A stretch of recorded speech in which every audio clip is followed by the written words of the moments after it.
Sports में tired legs. IPL खेल रहे हैं, बहुत सारे मैचेस जब आप खेलते हैं और वो भी वर्ल्ड कप टूर्नामेंट से पहले, ये हमारे तरफ से ये एक बोन है या कर्ज? नहीं, मैं नहीं मानता टायर्ड लेग्स। मैं इतने बड़ा स्टेज पे आपको खेलने का मौका मिल रहा है बतौर प्लेयर, सारी दुनिया वर्ल्ड कप देख रही है, इंडिया को फेवरेट्स मान रहे हैं लोग कि भाई, और पाकिस्तान से मैच है, पहला मैच, बड़ा एक्साइटमेंट था पहले से, तो पाकिस्तान से इतना खेलते नहीं, तो ये जो जिस तरह से बिल्डअप हुआ था, इसमें कोई टायर्ड लेग्स नहीं है। टायर्ड माइंड हो सकता है, टायर्ड लेग्स तो नहीं है। टायर्ड माइंड में आजकल बतौर प्लेयर आपको आपसे पूछा जाता है कि प्रैक्टिस पे आपको आना है नहीं आना। वो बोलेगा अरे नहीं मैं कल मैच खिलाऊँ, 2 दिन मुझे ब्रेक चाहिए, ब्रेक कर लो, 2 जाके जिम करो, मसाज कराओ, पूरा ऑप्शन रेडी है प्लेयर के पास। तो बड़े मैच से पहले तैयारी के लिए क्या प्लेयर को चाहिए, कोच वो पूछता है। ये अंडर 14, अंडर 19 की टीम नहीं कि जहाँ कोच रन करता है चीज़, ऐसा नहीं। यहाँ प्लेयर से पूछते हैं कोच जाके कि यार आज कैसी बॉडी लग रही है, बुमराह आपने बॉलिंग करी, कल प्रैक्टिस करना नहीं करना, तो आपको पूरा रिकवरी का मौका मिलता है कि आप जब बड़े मैच से पहले आओ तो पूरा फ्रेश आओ। टायर्ड लेग्स की बात यहाँ नहीं होनी चाहिए, क्योंकि इतना बड़ा मैच, ये मैच जीत रहा था, डू और डाई, हार गया भारत, तो वो एक्सक्यूज नहीं है। तो फिर इसका कारण क्या है? पहली बार भारत 2 ओपनिंग गेम्स हारा है वर्ल्ड कप में, T20 वर्ल्ड कप में। और ऐसा नहीं, हम जब ये वर्ल्ड कप की शुरुआत कर रहे थे, प्रीव्यूज जब कर रहे थे इंडिया पाकिस्तान के खिलाफ, तो हम ये बोल रहे थे कि कितना ज्यादा टैलेंट है, बेंच भी टैलेंटेड है, बेंच भी बहुत धमाकेदार है, आपके प्लेइंग 11 तो धमाकेदार है ही। फिर क्या हुआ? फिर ये हुआ कि जो मिशेल साहब है, आज कितना बनाया, 49 बनाया, 49 रन बनाया, और वो पिछले मैच में आउट हो गए जल्दी। तो आपसे हमारी सुबह बात हुई कि शायद वो ना खेले, हमारी ऑफ रिकॉर्ड बात थी, पर सेम टीम खिलाई, सेम जगह बैटिंग कराई, आज 49 बनाया। तो प्लेयर को एक मैच के बाद चेंज नहीं करते हैं। आप हार जाओ, मेन प्लेयर से खेलो। भुवी खेलता, आज आपके सूर्य कुमार यादव खेलते, आप उनके साथ जाते। एक मैच में बदलाव करने का मतलब होता है कि आप पैनिक कर गए। जो माहौल टीम का होता है, ड्रेसिंग रूम का होता है, वो अच्छा नहीं होता, क्योंकि और प्लेयर के साथ अब सूर्य कुमार यादव क्या सोच रहे होंगे, भाई मुझे एक मैच के बाद हटा दिया। तो वो थोड़ा बिलीफ जो एक कप्तान के ऊपर ट्रस्ट होता है वो कम हो जाता है जी। ईशान किशन भी आए, ट्राई किया, पर उनसे भी बड़े एक्सपेक्टेशन थी कि भाई आके शॉट लगाए। ओवरऑल मेरे ख्याल से ये थोड़ा पैनिक कर गए और प्रॉपर 11 में नहीं बना पाए। ये एक बहुत बड़ा एग्जाम्पल है इस बात का कि आपके पास कितना भी टैलेंट हो, एक माइंडसेट होना बहुत जरूरी है। वहाँ पे एक बहुत बड़ा सवाल था कि रोहित शर्मा से आपने ओपनिंग क्यों नहीं करवाई, आप ईशान किशन से आपने ओपनिंग करवाई, वो चले नहीं, फिर रोहित शर्मा ही आए, तो हम घूम फिर के उधर ही आ गए। बिल्कुल वही इससे अगर आपको लेफ्टी राइटी कॉम्बिनेशन रखना था तो फिर ऋषभ पंत बेचे नंबर 3, घूम फिर के किशन आउट हुए तो रोहित शर्मा आ ही गए ना।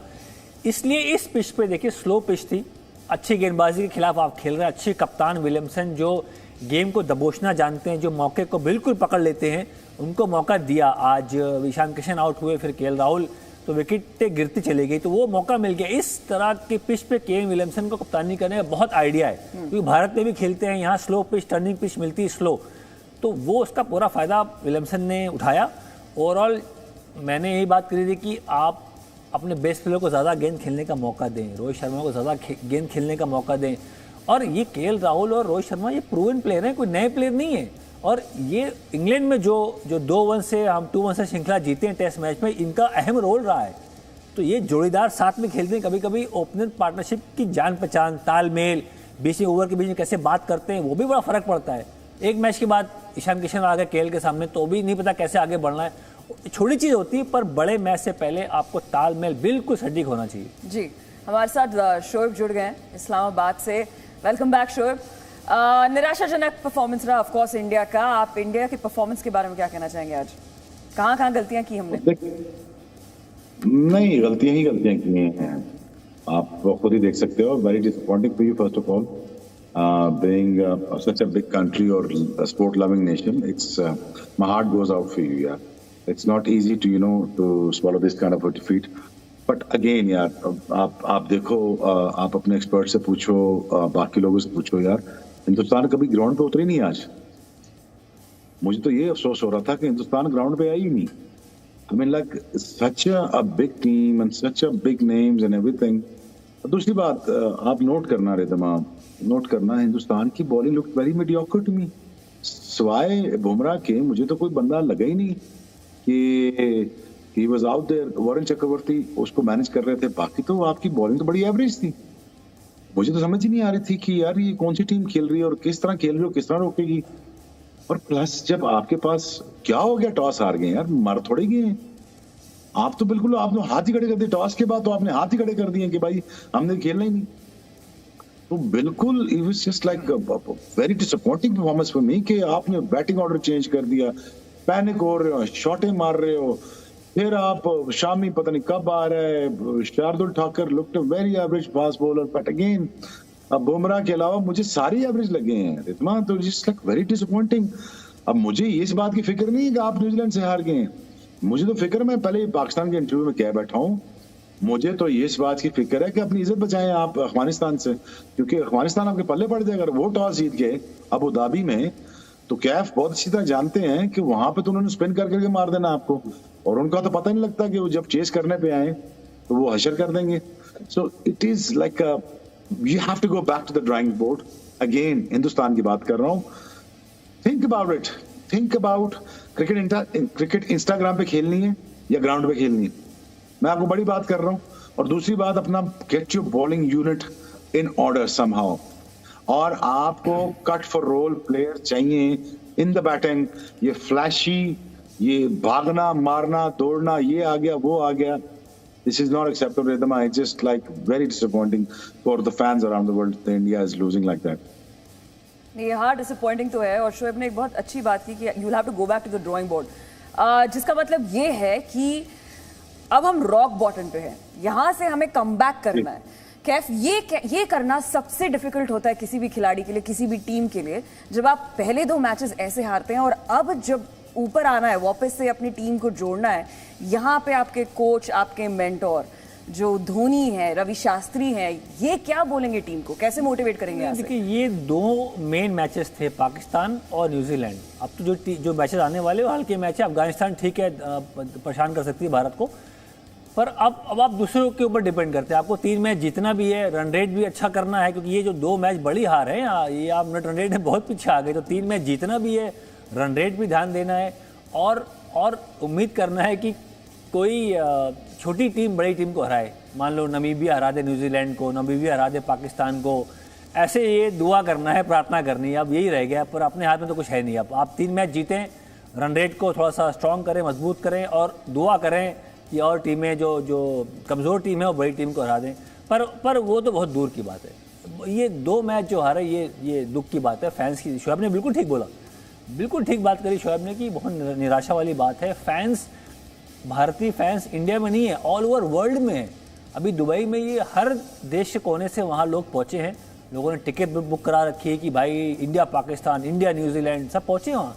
तो वो देख के उनको बहुत दुख हुआ। एक होता है कि फाइट किया, T20 में हमेशा आप देखते हैं ज़्यादातर मैच लास्ट ओवर तक जाते हैं।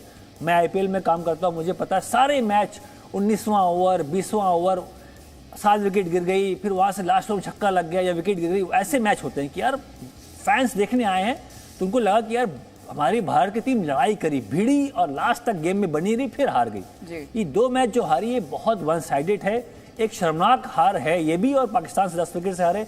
तो पाकिस्तान के हारने के बाद कोई इंप्रूवमेंट नहीं हुआ। जो 1 हफ्ते का ब्रेक मिला है रिद्धिमा, उसमें हमको लगा कि शायद ब्रेक में चीज़ें सॉर्ट आउट करेंगे, कमजोरियां कहाँ रह गई उसके ऊपर बात होगी और यहाँ मजबूत टीम देखेगी। पर 1 हफ्ते का ब्रेक में लगा कि और ट्विटर पे, सोशल मीडिया पे लोग क्या बात कर रहे हैं, दिमाग वहाँ चला गया प्लेयर्स का कि और दबाव में दिखे इस मैच में। उसका दबाव इतना लेके आया कि फिर वो टीम भी चेंज कर दी, किशन ओपन करने आ गए, हार्दिक पांडे की बॉलिंग की जरूरत थी नहीं, मैच तो हार चुके थे, 11 ओवर में 90 रन बन चुके थे, वो अगर ना भी करते, अगर इंजर्ड तो कोई ज़रूरत, मैच तो हार गए थे, तो उनको भी एक फॉर्मेलिटी के लिए बॉलिंग कर दी, भाई देखो आपने फिट कर दिया। ये सब मुझे नहीं लगा कि बिल्कुल सटीक प्लान के साथ भारत उतरी आज। ये एक्चुअली बहुत इंटरेस्टिंग पॉइंट है कि ये जो 1 हफ्ते का हमें गैप मिला है, ये 1 हफ्ता हमारे लिए प्रॉफिट है या लॉस है? क्लियरली लॉस दिख रहा है, लॉस है। लेकिन ये 1 हफ्ता प्रैक्टिस में यूज हो सकता था, आई एम श्योर हुआ भी है। लेकिन एक बात बताएं मुझे कैफ, ये आप ही बता सकते हैं कि जब आप रोहित शर्मा जैसे बैट्समैन को तीसरे नंबर पे लाते हैं, जब आप ऐसे बड़े चेंजेस करते हैं, तो ये सिर्फ कप्तान का रोल है इसमें, या बाकी मेंटोर, आपके जो कोच हैं, इन सब का कुछ ना कुछ राय है? रोहित शर्मा को आप बैठा के बात करेंगे कि आप नंबर 3 पे उतरेंगे, कैसे होता है ऐसे डिसीजंस कैसे होते हैं? अगर रवि शास्त्री साहब को या धोनी साहब को कोई बात समझ में नहीं आ रही, तो विराट कोहली के सामने अपना पक्ष तो रखना पड़ेगा उनको कि यार ये हम सब टीम हैं, अगर इंडिया टीम हारेगी तो हम सबका नाम जुड़ा है इसमें। महेंद्र सिंह धोनी बड़े कप्तान रहे हैं, मेंटर, पहली बार इंडियन टीम के साथ काम करे एज ए मेंटर, और टीम टॉप 4 में नहीं आई, दोनों मैच शुरू के हार गई, कभी हुआ ही नहीं इतिहास में। तो महेंद्र सिंह धोनी का भी वहाँ नाम जुड़ा है कि पहली बार मेंटर बन के गए थे और टीम ने कुछ नहीं किया वहाँ। रोहित शास्त्री साहब का नाम आएगा, विक्रम राठौर साहब बैटिंग कोच है, बैट्समैन ने क्या किया, सवाल सबके ऊपर उठेंगे। पर दुख की बात यह है कि जैसे मैंने बोला कि आप पहले जो आपके मेन प्लेयर हैं, आप शुरुआत वहाँ से करते हैं। अगर ईशान किशन को भेजना भी था तो गेम कैसे जा रहा है, ओपनिंग पार्टनरशिप नहीं हुई, मानो 2 विकेट जल्दी गिर गए, फ्लोटर वहाँ भेज सकते हैं कि भाई ईशान जाओ शॉट लगाओ। पर पहले गेम रोहित शर्मा और केएल राहुल को मौका दीजिए कि अपनी जो जौहर है, जो एक्सपीरियंस सालों से कमाया खेलते खेलते, और वो अंडर प्रेशर ही सीखता है बंदा, नेट पे नहीं सीखता, वो दबाव में खेलना उस स्टेज पे जाके ही सीखता है कि कैसे अपने नर्व को होल्ड करना है, कैसे आपको अपने आप को रिलैक्स करना है, सही कॉल लेनी है, डिसीजन लेना है। वो कर चुके हैं केएल राहुल और रोहित शर्मा, तो उनको मौका देते, फिर देखते गेम कहाँ जा रहा है।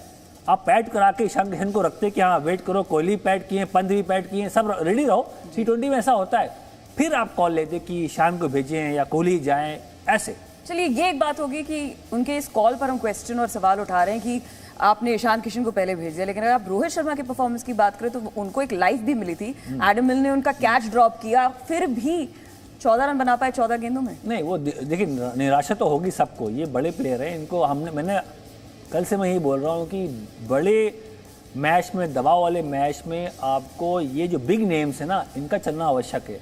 ईशान किशन कर गया तो ये बोनस है, वरुण कर गए बोनस है, इसमें भुवनेश कुमार, मोहम्मद शमी, बुमराह, ये सब पके पकाए प्लेयर बहुत साल से खेल रहे हैं, मैच जिताया हुआ है।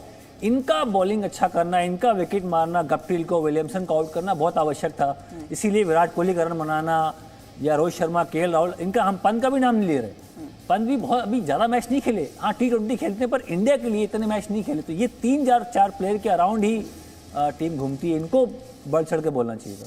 जी चलिए, बहुत बड़ी हार है, 2 लगातार हम गेम्स मैचेस हार चुके हैं। हमारी जो शुरुआत हुई है T20 वर्ल्ड कप की बहुत अच्छी नहीं हुई है, इससे सवाल बहुत बड़े हैं।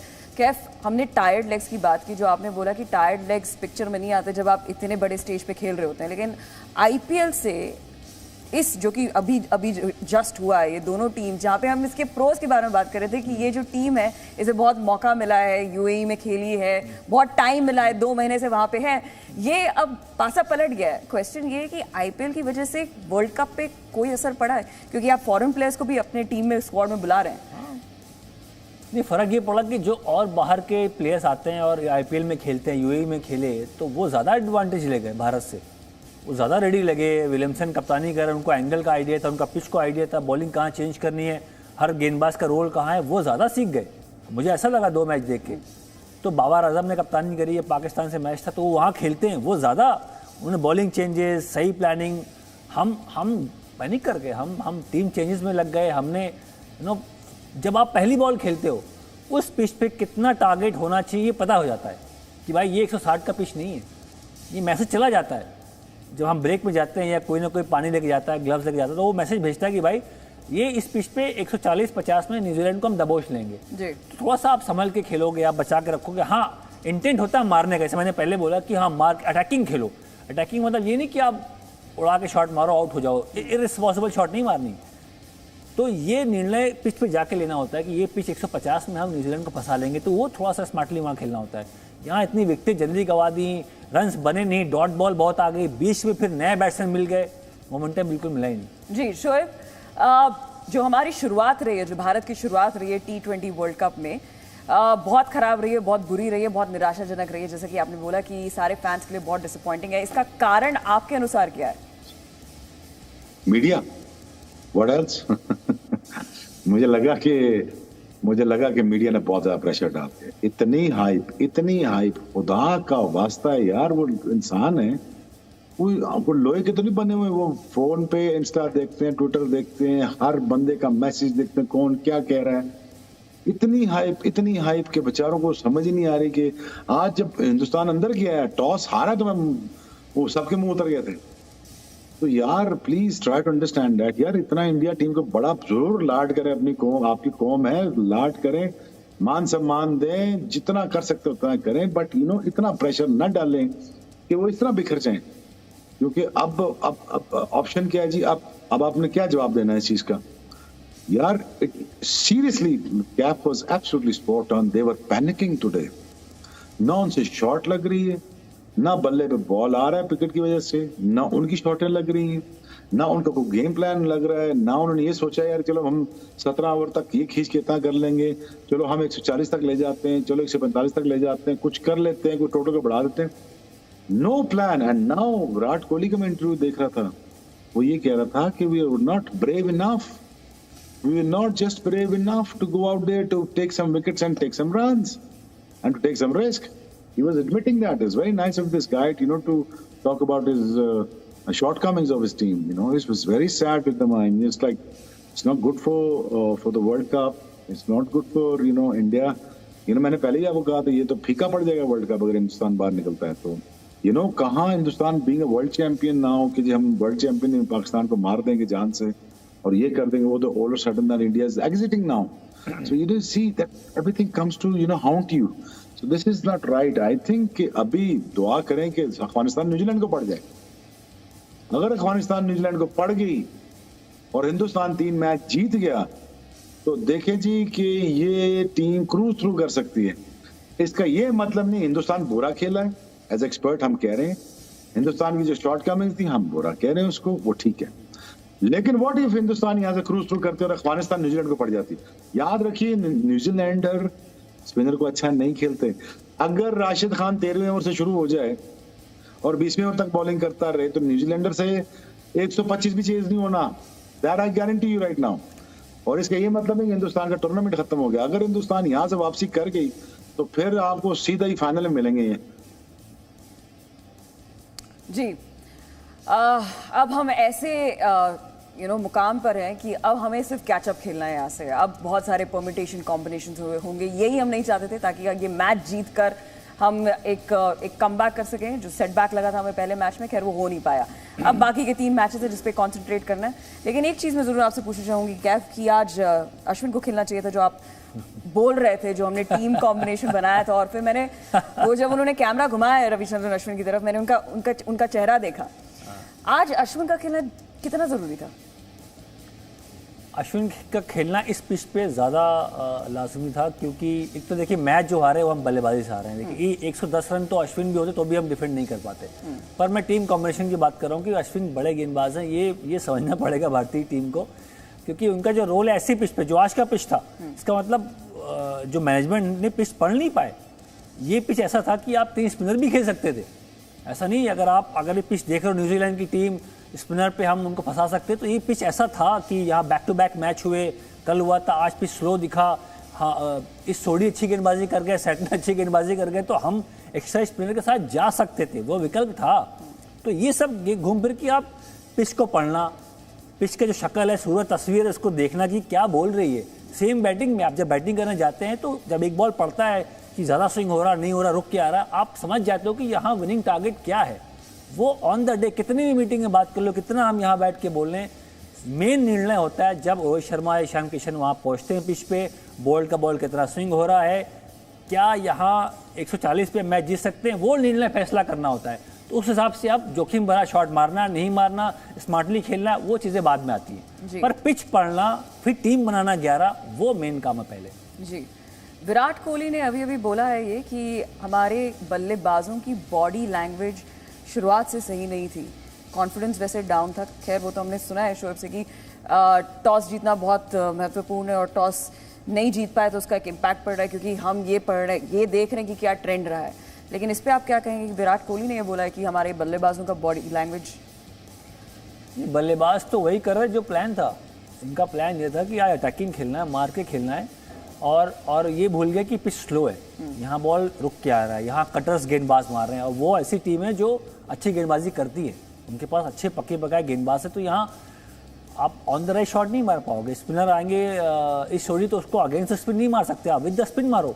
ऑप्शन कई होते हैं ऐसी पिच पे, कहाँ शॉट मार सकते हो वो मेन कॉल है. बाद में यहाँ बैठ के कुछ भी कर लें, पर वो मोमेंट पे निर्णय लेना, फैसला किया यार इस सोडी को मैं यहाँ नहीं यहाँ मारूंगा, यहाँ लग रहा है इस पिच पे कि बॉल टर्न होकर आ रहा है मैं यहाँ मारने लेकिन जो जाऊंगा। उन्होंने कहा, क्या आपको भी ऐसा लगा कि जो हमारे नहीं, बल्लेबाज थे मुझे- थोड़े लो ऑन कॉन्फिडेंस थे आज? मुझे लगा कि ये जो 8 बैट्समैन तक आज हम जो बात कर रहे हैं, शार्दुल ठाकुर ऑलराउंडर, वो भी खेले, 0 बनाया, गेंदबाजी में रन चले गए, तो ये हो गया कि 8 तक बैटिंग है, हम आज अपने ऊपर लेके नहीं खेलेंगे, हमारे बाद और ही बल्लेबाज हैं। तो उसमें थोड़ा सा गलती हो गई कि जब प्लेयर को पता होता है कि यार ये मेन पार्टनरशिप मेरी पार्टनरशिप है और गेम हमेशा पार्टनरशिप पे ही जीतते हैं। अगर हम पिछले मैच गेम में थे तो उसमें विराट कोहली और ऋषभ पंत की पार्टनरशिप हुई थी 50-60 रन की, तभी 150 जो बने उन्हीं के बदौलत बने। आज अगर विराट कोहली बोलते हैं अरे वहाँ पर 8 तक बल्लेबाजी में 20 मार के आउट हो जाऊंगा, तो फिर वो नहीं बनाएंगे। मेन आप जब बल्लेबाजी करने आते हो तो आपका रोल है कि चाहे एक्स्ट्रा बॉलें ले लो पर 40-50-60 आप ही करो। ये नहीं बोलो कि अरे शार्दुल बैटिंग करता है, वहां थोड़ा सा तालमेल गड़बड़ा गया भारत का। खैर, हमने टीम कॉम्बिनेशन जो बनाई सो बनाई। अब बॉलिंग के बारे में बात करें, हमने गेंदबाजों के बारे में बात किया कि उन्होंने प्रदर्शन बहुत अच्छा नहीं किया। जसप्रीत बुमराह ने आज अच्छा किया, लेकिन बॉलिंग रोटेशन के बारे में क्या कहेंगे, उनकी कप्तानी वहां पर? नहीं, ट्राई किया। अब जब पहली इनिंग खेल गए तब विराट को लगा कि यार इस पिच पे तो स्लो पिच है, यहाँ तो वरुण को पहला ओवर देंगे हम।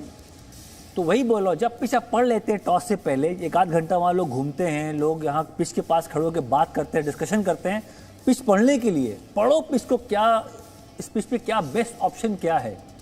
तो जब विराट ने सेकेंड इनिंग में वरुण को बॉलिंग कराई, पहला ओवर बुमराह को दिया, जडेजा को भी पावर प्ले में ले आए, उनको लगा कि शायद जडेजा कुछ कर देंगे इस पिच पे, तो एक्स्ट्रा स्पिनर खिला दो ना आप।